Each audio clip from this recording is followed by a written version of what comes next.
Sasi Tharoor BJP. സർക്കാരിനെ നന്നായി പുകഴ്ത്തുന്നുണ്ട്. ഒപ്പം പിണറായി സർക്കാരിനെയും പുകഴ്ത്തുന്നുണ്ട്. ഇപ്പോൾ ഡിവൈഎഫ്ഐയുടെ ഒരു പരിപാടിയിൽ സ്റ്റാർട്ടപ്പ് ഫെസ്റ്റിലേക്ക് ശശി തരൂരിനെ മുഖ്യ അതിഥിയായിട്ട് ക്ഷണിക്കുന്നു. രാഹുൽ ഗാന്ധിയുമായിട്ട് ശശി തരൂർ കൂടിക്കാഴ്ച നടത്തുമ്പോൾ വലിയ പൊട്ടിത്തെറി പ്രതീക്ഷിച്ചു. പക്ഷേ ശശി തരൂരിന് തലോടലാണ് ഉണ്ടായത്. കെ.സി. വേണുഗോപാലിനെ പോലും പങ്കെടുപ്പിക്കാതെയാണ് ആ മീറ്റിംഗ് നടത്തിയത്. ചുരുക്കം പറഞ്ഞാൽ ശശി തരൂർ ഡീപ് സ്റ്റേറ്റിൻ്റെ ഏജൻറ്റാണ്. അതുകൊണ്ടല്ലേ ഇതൊക്കെ നടക്കുന്നത്? അല്ല, ശശി തരൂർ ഡീപ് സ്റ്റേറ്റിൻ്റെ ഏജൻ്റാണെന്ന് സംശയിക്കാൻ എനിക്കുള്ള കാരണങ്ങൾ വേറെയാണ്. ഈ startup ecosystem report, global startup ecosystem report, ആരെ ഈ റിപ്പോർട്ട് തയ്യാറാക്കിയത്? സ്റ്റാർട്ടപ്പ് ജനോം എന്ന് പറഞ്ഞിട്ട് റിസർച്ച് ഇൻസ്റ്റിറ്റ്യൂട്ടാണ്. ആരെ ഈ റിസർച്ച് ഇൻസ്റ്റിറ്റ്യൂട്ട്? ഇവരിങ്ങനെ ഇടയ്ക്കിടയ്ക്ക് ഈ ഇൻസ്റ്റിറ്റ്യൂട്ട് സാൻ ഫ്രാൻസിസ്കോയിലോ മറ്റുമാണ്. അതിൽ 10-12 പേരുണ്ട്. ആ 12 പേരിൽ 3 പേര് പേരുകൊണ്ട് ഇന്ത്യക്കാരാണ്. ഇനി അവർ ഇന്ത്യൻ സിറ്റിസണാണോ എന്നറിയില്ല. പേര് വായിക്കുമ്പോൾ നമുക്ക് ഈ ഗുപ്ത, ഖന്ന, മേനോൻ എന്ന് കാണുമ്പോൾ ഇന്ത്യൻ പേരുകളാണല്ലോ. അപ്പോൾ അങ്ങനെയാണ് കാണുന്നത്. ബട്ട് അവർ അമേരിക്കൻ പൗരന്മാരായിരിക്കാം. ഇത് കൂടാതെ ഈ സ്റ്റാർട്ടപ്പ് ജനോമിൻ്റെ പാർട്ട്നേഴ്സ് വേറൊരു 6 കമ്പനി കാണിക്കുന്നുണ്ട്.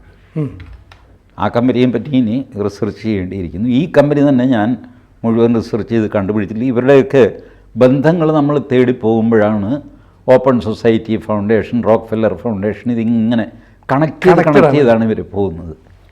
ഇവരുടെ ഒരു റിസർച്ച് ഗ്രൂപ്പ്, ആ റിസർച്ച് ഗ്രൂപ്പിൻ്റെ അസോസിയേറ്റ് ഗ്രൂപ്പുകളായിട്ട് വേറെ കുറേ ഗ്രൂപ്പ്, ആ ഗ്രൂപ്പ് കറങ്ങിത്തിരിഞ്ഞ് ഈ ഗ്രൂപ്പിലെ ഒരാൾ അവിടെ, ആ ഗ്രൂപ്പിലെ ഒരാൾ ഇവിടെ, ഇങ്ങനെയൊക്കെ മിക്സഡായിട്ടിരിക്കും.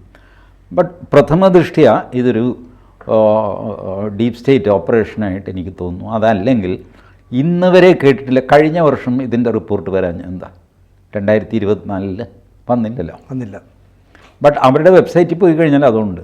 സ്റ്റാർട്ടപ്പ് ജനോമിൻ്റെ വെബ്സൈറ്റിൽ ഈ ശശി തരൂർ പറഞ്ഞ ഫിഗേഴ്സ് എനിക്ക് കാണാൻ സാധിച്ചില്ല ഈ റിപ്പോർട്ടിൽ. ഞാൻ കണ്ടില്ല എന്ന് വിചാരിച്ചിട്ട് അത് ഇല്ല എന്ന് പറയാനും ഞാൻ തയ്യാറല്ല. കാരണം ഒരുപാട് ഗ്രാഫ്, ചാർട്ട്, അത് ഇതൊക്കെ വരച്ചിരിക്കുന്ന ഒരുപാടൊക്കെ ഉണ്ട്.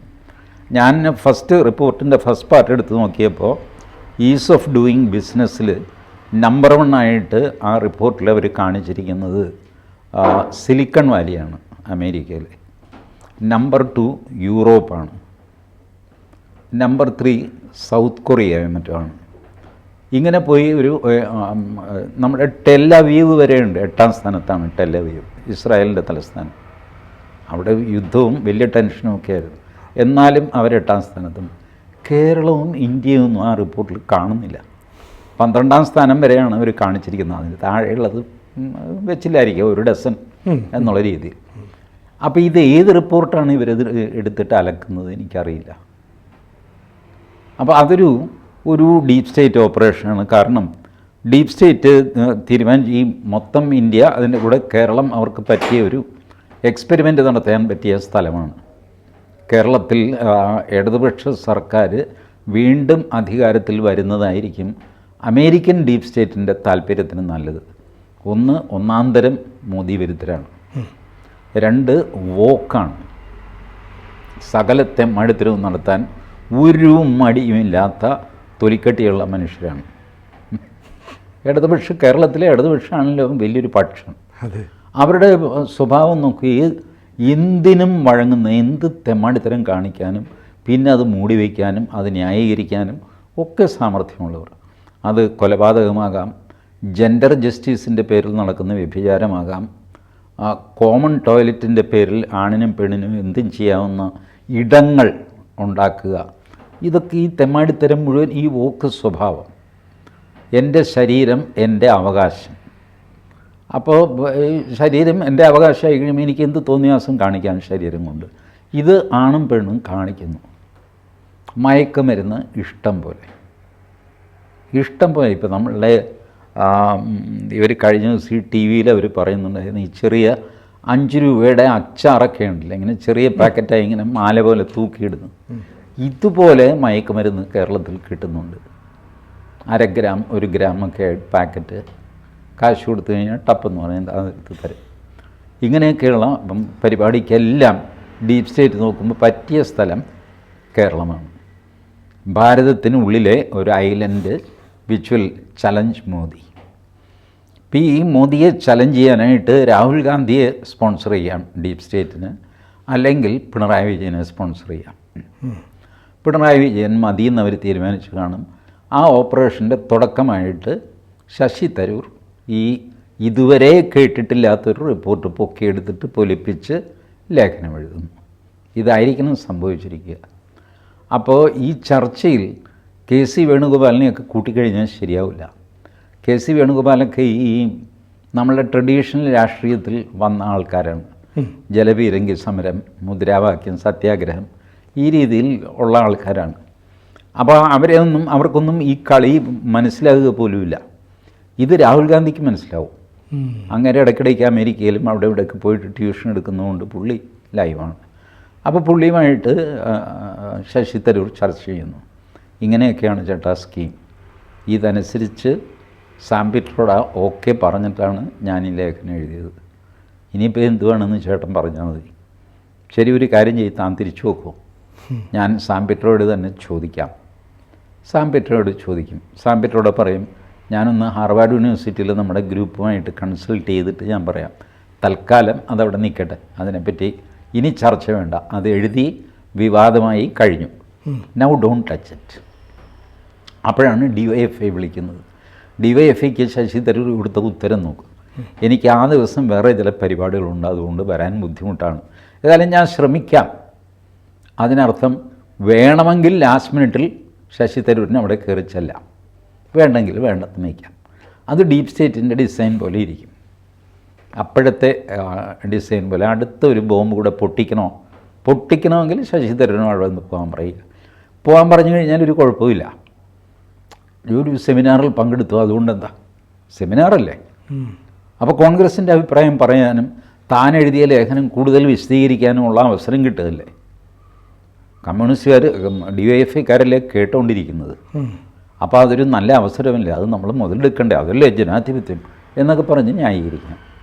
പോകാൻ പറ്റിയില്ലെങ്കിലോ, പറ്റിയില്ല, വേറെ പരിപാടി ഉണ്ടായിരുന്നു, അതുകൊണ്ട് പോയില്ല, കഴിഞ്ഞു. അപ്പോഴും തെറ്റില്ല. ഇതപ്പോൾ ഏത് നിമിഷവും ശശി തരൂരിന് മാറ്റാവുന്ന ഒരു തീരുമാനമാണ് DYFIയോട് പറഞ്ഞിരിക്കുന്നത്. ഇത് DYFIക്കാരുടെ തലയിൽ കയറുമോ എന്നറിയില്ല. ബട്ട് ഇയാൾ ഈ ഡിസൈൻ അനുസരിച്ചാണ് ചെയ്തിരിക്കുന്നത്. അയാൾക്കിപ്പോൾ ഇടതുപക്ഷത്ത് പോയിട്ട് എന്തെങ്കിലും ചെയ്യാനുണ്ടെന്ന് ഞാൻ കരുതുന്നില്ല. ശശി തരൂർ CPMൽ ജോയിൻ ചെയ്യുന്നത് as of now it's not possible. They will not do that. പക്ഷേ ഇവിടെ ശശി തരൂർ ഒരു സംശയം ചോദിക്കുന്നത്, ശശി തരൂർ BJP പ്രധാനമന്ത്രിയെ പുകഴ്ത്തുകയാണ് ചെയ്തത്, ആ രാഷ്ട്രീയ പാർട്ടി അംഗീകരിക്കുകയാണ് ചെയ്തത്. അപ്പോൾ ഡീപ് സ്റ്റേറ്റിൻ്റെ ആ നയങ്ങൾക്ക് വിരുദ്ധമായിട്ടും ചില നിലപാടല്ലേ എടുത്തത്? ഇതൊക്കെ എന്തുകൊണ്ടാണ് BJP അതിൽ പ്രതികരിക്കുന്നത്? ഒന്നും വേണ്ടിയിട്ടില്ല. കാരണം BJPക്ക് അറിയാം, ബേസിക്കലി ആ ലേഖനം ഇവരെ താങ്ങിക്കൊണ്ടാണ്. ആ ലേഖനത്തിലല്ല ഈ മോദിയുടെ കാര്യം പറഞ്ഞിരിക്കുന്നത്. മോദിയുടെ കാര്യം വേറെ പറഞ്ഞതാണ്. അപ്പോൾ നന്നായി, രണ്ട് രാജ്യങ്ങൾ തമ്മിലല്ലേ എന്ന് പറഞ്ഞിട്ട്. അതുകൊണ്ട് BJP അതിൽ കൊത്താനൊന്നും പോയില്ല. ശശി തരൂരിന് BJP അഡ്മിഷൻ കൊടുക്കുകയില്ല, ഇപ്പോൾ ഒട്ടും കൊടുക്കുകയില്ല. നേരത്തെ പിന്നെയും ഒരു ചാൻസ് ഉണ്ടായിരുന്നു. ഒരു 5 വർഷം മുമ്പായിരുന്നെങ്കിൽ ശശി തരൂരിന് ഒരു ചാൻസ് ഉണ്ടായിരുന്നു. ഇനിയിപ്പോൾ അത് സാധ്യമല്ല. അല്ലെങ്കിൽ കേരളത്തിലെ BJPയുടെ അതിശക്തമായ എതിർപ്പ് അവഗണിച്ച് ശശി തരൂരിനെ കൊണ്ടുവരേണ്ടി വരും. അത് ചെയ്യില്ല BJP. പണ്ടൊരിക്കൽ ആ അനുഭവം BJPക്കുണ്ട്. അതായത് P. ചിദംബരം BJPയിൽ കയറാനൊരു ശ്രമം നടത്തി നോക്കി. 2002 അങ്ങനെ കണ്ടാണ്. തമിഴ്നാട് BJP നേതാവെന്ന് പ്രസിഡൻറ്റ് ഇലാ ഗണേശനായിരുന്നു തോന്നുന്നു, എൻ്റെ ഓർമ്മയിലില്ല, അദ്ദേഹമായിരുന്നു തോന്നുന്നു. അദ്ദേഹം ആത്മഹത്യാ ഭീഷണി മുഴക്കി ചിദംബരത്തെ എടുക്കുന്നതിനെതിരെ. ഞാനും മധുരയിലെ BJP പ്രവർത്തകരും പരസ്യമായിട്ട് തീ കൊളുത്തി ആത്മഹത്യ ചെയ്യുന്നു ചിദംബരത്തെ എടുത്ത്. അങ്ങനെയാണ് BJP അതിൽ നിന്ന്. ആൻഡ് ദേ മീൻ, തമിഴന്മാരുടെ ആവേശം അറിയാമല്ലോ. അതെ അതെ. ഒരു 10 പേര്, എല്ലാവരും ഒന്നും ചെയ്തില്ലെങ്കിലും 4-5 പേര് തലയിലൂടെ മണ്ണെണ്ണ ഒഴിച്ചാലത്തെ സ്ഥിതി ആലോചിച്ച് നോക്കി. തീ കൊളുത്ത് ഒന്നും വേണ്ട, ഒഴിച്ചാൽ മതി. ആഗോള ന്യൂസായിട്ട് മാറും അത്. കാരണം ഈ ഇതുപോലത്തെ ഓപ്പറേറ്റേഴ്സാണ്. ശശി തരൂർ പോലെ വേറൊരു സമർത്ഥനാണ് പി ചിദംബരം. ശശി തരൂർ ഗുണം 100 ആണ് ചിദംബരത്തിൻ്റെ കഴിവ്. ഈ ലാറ്ററൽ എൻട്രി ഒരു പാർട്ടിയിലേക്ക് നേരെ രാജ്യസഭ വഴി കയറി മന്ത്രിയാകുക, പിന്നെ പാർട്ടിയുടെ കാര്യങ്ങളൊക്കെ തീരുമാനിക്കുക, അയാളുടെ കയ്യിലേക്ക് പോകും ഈ സാധനം. കോൺഗ്രസ്സിൽ അങ്ങനെയാണ് ചിദംബരം ചെയ്തത്. ചിദംബരം ബേസിക്കലി കോൺഗ്രസുമായിട്ട് തെറ്റിയിട്ട് കറുപ്പയ്യ മൂപ്പനാരുടെ കൂടെ പോയിട്ട് തമിഴ് മാനില കോൺഗ്രസ്, അതൊരു TMC ആയിരുന്നു, മറ്റേത് തൃണമൂൽ കോൺഗ്രസ്, ഇത് തമിഴ് മാനില കോൺഗ്രസ്. ഇത് ഇവർ ചെയ്തതാണ്. പി ചിദംബരവും കറുപ്പയ്യ മൂപ്പനാരും കൂടെ ചെയ്തതാണ്. കറുപ്പയ്യ മൂപ്പനാർ മരിച്ചു കഴിയുമ്പോൾ ചിദംബരം അനാഥനായി. ചിദംബരത്തിന് ഈ സംഘടനാ പ്രവർത്തനവും വെയിൽ കൊള്ളാനൊന്നും അങ്ങേർക്ക് പറ്റില്ല. അങ്ങേർക്ക് വല്ലവരും അധ്വാനിക്കുന്നതിൻ്റെ ചാടി അതിൻ്റെ മോളിൽ കയറുന്ന സ്വഭാവം ഇതുതന്നെയാണ് തരൂരിനും ഉള്ളത്. ബട്ട് കേരളത്തിലെ കോൺഗ്രസ്സുകാർ എന്ത് ചെയ്യും എന്നുള്ളത് വലിയൊരു പ്രശ്നമാണ്. അവർക്കും ഒരു ഓപ്ഷനുണ്ട്. പണ്ട് AK ആൻ്റണി, VM സുധീരൻ ഒക്കെ ചേർന്നിട്ട് കോൺഗ്രസ്സിൽ നിന്ന് വിട്ട് ആൻ്റണി കോൺഗ്രസ് ഉണ്ടാക്കിയിട്ട് നയനാരുടെ കൂടെ ചേർന്ന ആൾക്കാരാണ് 1980. മടിയില്ല അവർക്ക് കൊണ്ടും കൊടുത്തും അറപ്പ് തീർന്ന കോൺഗ്രസ്സുകാർ ഇപ്പോഴും ഉണ്ട്. പക്ഷേ കോൺഗ്രസ് കേരളത്തിലെ നേതാക്കൾ ഭയപ്പെടും. കാരണം KC വേണുഗോപാൽ രാഹുൽ ഗാന്ധിയുടെ റൈറ്റ് ഹാൻഡ് ആണെന്ന് കരുതുന്നു. പക്ഷേ ഈ തരൂരും രാഹുൽ ഗാന്ധിയും തമ്മിലുള്ള മീറ്റിങ്ങിൽ സോണിയാഗാന്ധിയുടെ വസതിയിൽ KC വേണുഗോപാൽ ഉണ്ടായിട്ടും മീറ്റിങ്ങിൽ പങ്കെടുപ്പിച്ചില്ല. രാഹുൽ ഗാന്ധിയുടെ റൈറ്റ് ഹാൻഡ് ആയിരുന്നു ഹിമന്ത ബിശ്വ ശർമ്മ ആസാമിലെ. ഇല്ലേ, വളരെ ക്ലോസ് ആയിരുന്നു അവർ. എത്ര പെട്ടെന്ന് തകർന്നു പോയതാ സൗഹൃദം. അപ്പോൾ അതുകൊണ്ട് KC വേണുഗോപാൽ എന്നൊക്കെ പറയുന്നത് രാഹുൽ ഗാന്ധിയുടെ ക്ലോസാണ്. ബട്ട് കോൺഗ്രസ്സിൽ മറ്റാർക്കും ഈ മനുഷ്യനെ ഇഷ്ടമല്ല. അവരെങ്ങനെയെങ്കിലും പുകച്ച് KC വേണുഗോപാലിനെ രാഹുൽ ഗാന്ധിയിൽ നിന്ന് അടർത്തി മാറ്റി നോക്കും.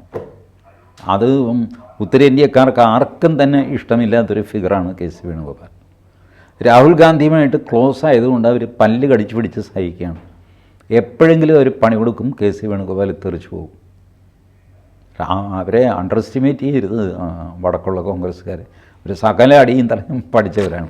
ഇത് പക്ഷേ ഇയാളെങ്ങനെയോ രാഹുൽ ഗാന്ധിയുടെ ഗുഡ് ബുക്സിൽ മനസാക്ഷി സൂക്ഷിപ്പുകാരനായിട്ട് മാറി. അത് മാറാൻ വലിയ നേരം വേണ്ട. കാരണം രാഹുൽ ഗാന്ധിക്ക് ഭ്രാന്താണ്. ഇന്നലെ വരെ പ്രിയപ്പെട്ടവനെന്ന് വിചാരിച്ചവനെ ഇന്ന് ചുമ്മാ അയാൾ തള്ളിപ്പറയും. So that's possible. ആകെ കേരളത്തിലെ കോൺഗ്രസിൻ്റെ അവസ്ഥ ഈ VD സതീശനുമൊക്കെ എന്ത് ചെയ്യും എന്നുള്ളതാണ്. അവർക്ക് ആകെ ആശ്രയം അവരും കൂടെ ശശി തരൂരിൻ്റെ കൂടെ ചേരുക. കോൺഗ്രസ് ഒരു സെപ്പറേറ്റ് ബ്ലോക്കായിട്ട് എല്ലാ സ്ഥലത്തും കോൺഗ്രസും കമ്മ്യൂണിസ്റ്റ് പാർട്ടിയും ഒരുമിച്ച് ഭരിക്കുന്നുണ്ട്. പിന്നെ കേരളത്തിൽ എന്താ കുഴപ്പം? ഒരു മുന്നണിയാണല്ലോ, ഭരിക്കുന്നില്ല, ഒരു മുന്നണിയാണ് കേരളത്തിന് പുറത്ത്. കേരളത്തിനകത്തും ആ മുന്നണി ഉണ്ടാവുക എന്നുള്ളതാണ് BJP പ്രാർത്ഥിച്ചുകൊണ്ടിരിക്കുന്നത്. ഈശ്വര എന്ന് പറഞ്ഞുകൊണ്ട് നമ്മുടെ മണിച്ചിത്രത്താഴ് തിലകന് ഇരിപ്പിരിക്കുന്നില്ല, ഇങ്ങനെ അതുപോലെ ഇരിക്കുകയാണ് BJP. ഇത് രണ്ടും ഒന്നായി കിട്ടണമെന്ന്. അങ്ങനെയാണെങ്കിൽ that will be the biggest opportunity for BJP. അപ്പോൾ തരൂരിലൂടെ ഡീപ് സ്റ്റേറ്റിൻ്റെ വേരുകൾ കേരളത്തിലേക്കൂടെ ഇറങ്ങി വരുന്നു എന്ന് പറഞ്ഞുകൊണ്ട് നമുക്ക് നിർത്തേണ്ടി. ഡീപ് സ്റ്റേറ്റിൻ്റെ വേരിറങ്ങാൻ തരൂരുവാണെന്നൊന്നുമില്ല. അവർ വേറെ ആരെങ്കിലും കണ്ടുപിടിക്കും. They will operate with Tharoor or without Tharoor or in spite of Tharoor. അപ്പോൾ രാഹുലിനെ വെട്ടി തരൂർ വരും എന്നുള്ള കാര്യത്തിൽ തന്നെ ഉറപ്പായി. അത് ഉറപ്പായി. അപ്പം നമുക്ക് നോക്കാം ദേശീയ രാഷ്ട്രീയം. കൂടുതൽ വാർത്തകളും വിശേഷങ്ങളും നിങ്ങളിലേക്ക് എത്താൻ ABC മലയാളം സബ്സ്ക്രൈബ് ചെയ്യുക, ബെൽ ബട്ടണും അമർത്തുക.